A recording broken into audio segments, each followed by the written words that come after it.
from the end of the broadcast to about, I would say, midway through my flight home back to Connecticut, I was either actually fist pumping or watching the video over and over again going, nailed it. Great job. Good job, lad. Good job, lad.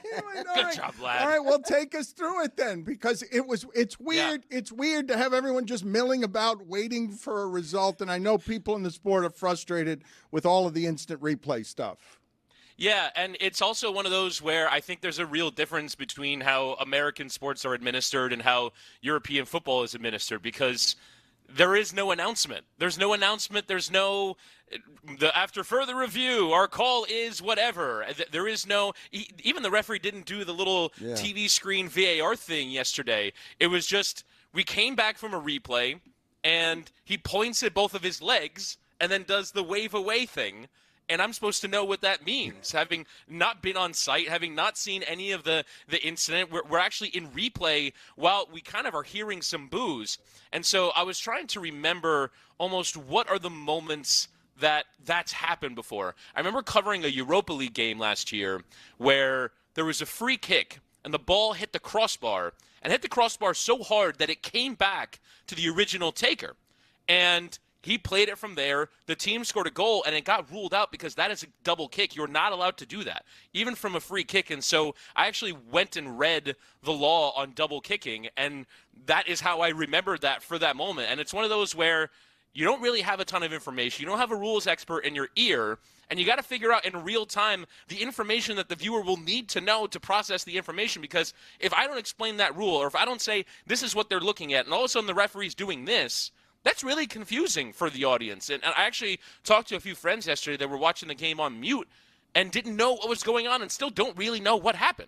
Well, and so it was really gratifying to sort of know in the moment and be able to deliver that to the audience. You did very well. It was still mad confusing because VAR over the last few years, a lot of people have claimed it's ruined the game because it's slowed it down. It's taken away the emotion of it. If there were ever an instance where you slow the game down to make sure you got the call right, it's in PKs in a knockout fixture in the Champions League. But that's not what happened. There was zero communication. It was very odd. The only reason that I knew that this was even possible because when it happened live, I was just impressed that Alvarez got it in because he slipped.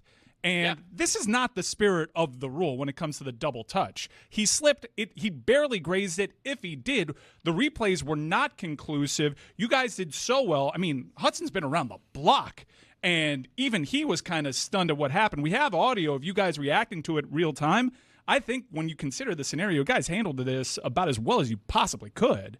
That would be a double touch. Thought he just slipped. Let's see.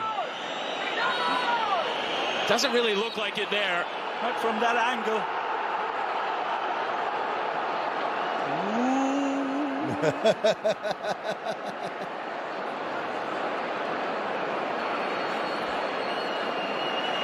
And I think the referee is saying that it is a double kick. It won't count. Are your producers screaming in your headphones? I'm sure you're looking for all the information. Yeah. And also, Witty, if you could tell us what happened there, but also what happened afterwards, because there were 4 different reports that I saw as to how they came to this ruling, and ultimately the final result is just trust us, bro, which is kind of odd. So walk us through like the aftermath and what's going on in your headphones. Well, to be fair, my producer didn't say much to me. It was only after the game where we signed off. He counts me back to the studio. I tossed back to the studio, and the first thing he said was, "Man, I thought you were wrong about that."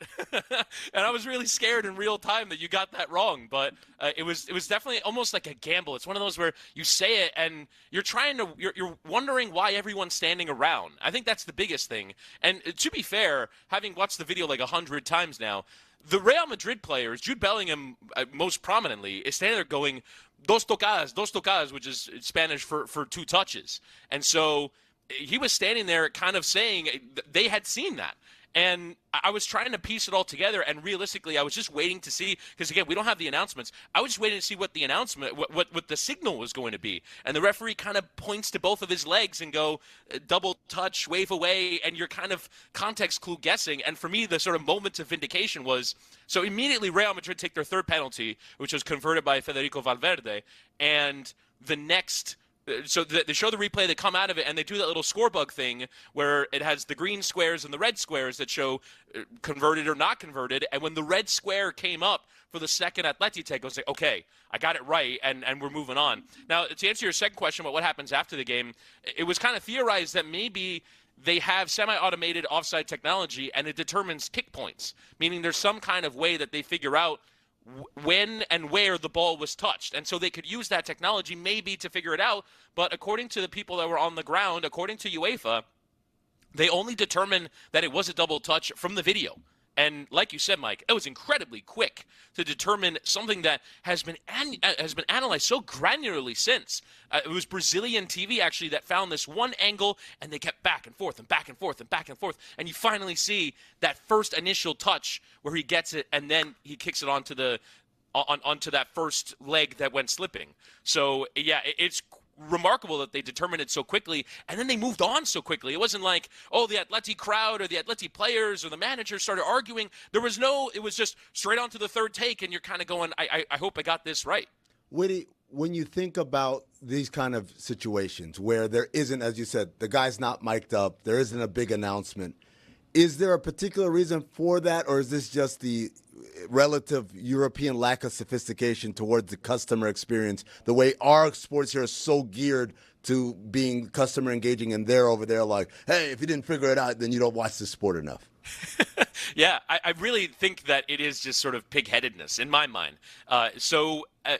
In Major League Soccer, they brought in referee announcements starting last year. MLS would be kind of the league that's most progressive in this respect, given that it is kind of an American cultural tradition for the referees to be mic'd. So that started last year, and I think it works really well. It certainly helps me from a broadcasting point of view because I can just say, and now the referee will give his decision, and he actually comes on and gives it, as opposed to you do this thing, the VAR screen, and then sometimes when they say it's not a foul, the referee will do this, which is raise his right hand from bottom to top, and you're kind of like, well, what does that mean? And that means play on. That is kind of the referee signal for play on. But you have to be really in the weeds to know what that means. If you're a TV viewer, you don't know what that means. I thought play on was 2 on. Enough of this glorification of all of this. Ray Hudson carried you with a sound. We're talking about, oh, what a majestic Wittyngham able to handle the confusion when Ray Hudson's the star of this clip.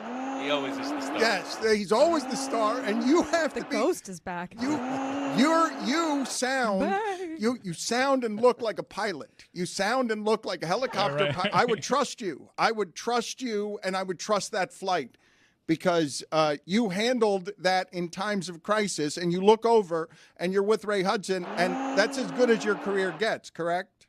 Totally. I mean, this game, which even independent of all the controversy, if I may bring back an old... dude, you're from Broward. God. Oh, for the love of God. Yeah, I mean, in the midst of all that controversy, to be able to... Wittyngham is a fancy lad. To figure that out. I mean, but even independent of all that, it's a brilliant game. It's one of those that's sort of rich in story. It's the two Madrid teams.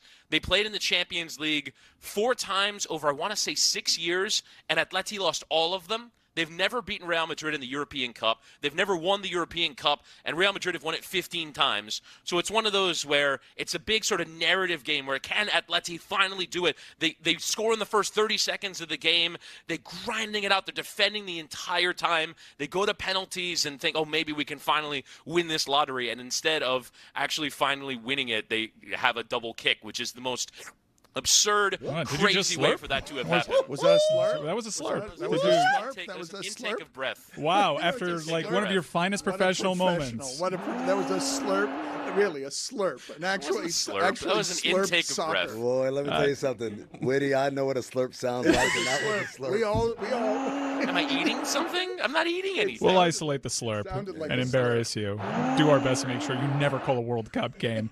And ultimately, like, Atletico Madrid did get another opportunity to stay in that game. Real Madrid did miss a PK, so it's going to be remembered for that. But one thing that I wanted to ask you about was the PK that Vinny took after Mbappe made a move that only Mbappe could make.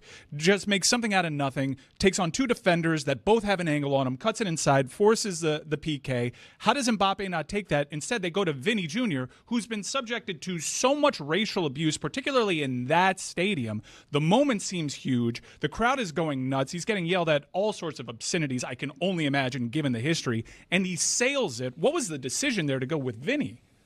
Well, all three of those guys, Vinny Jr., Mbappe, and Jude Bellingham, can all take penalties. And so Vinny actually has a good record over penalties in his career and in this season. I think he's 2 for 2 this season and something like 17 for 20, don't quote me on that, over the course of his career. So he's a good penalty taker. And earlier in the season, when Mbappe was really struggling to integrate into this Real Madrid team, when he was the big signing and everyone was talking about Mbappe and the fact that he wasn't really fitting in, he was kind of fitting out, he missed a couple of big penalties earlier in the season. And he has had these sort of up and down moments. I agree with you. Generally, the player who wins the penalty in that spot should generally take it. But Vinny has a good record, and I'm not surprised that he took it. For me, the interesting thing that happened later in the game was basically Ancelotti, the manager, took him off because they didn't want to put him in a spot to have to take a penalty late in the game. They took him off in the 115th minute of the game with only 5 minutes to go. You're only really making subs at that point for the penalty shootout. And he basically said, I'm not putting you under that spotlight. If someone else misses and we go out, that's fine. I'm not having you be the guy that misses 2 penalties in one game and we go out of the Champions League. And it actually is really good management. And in some ways, I think that would have been a bigger story if not for the fact that Atleti had this crazy situation happen to them.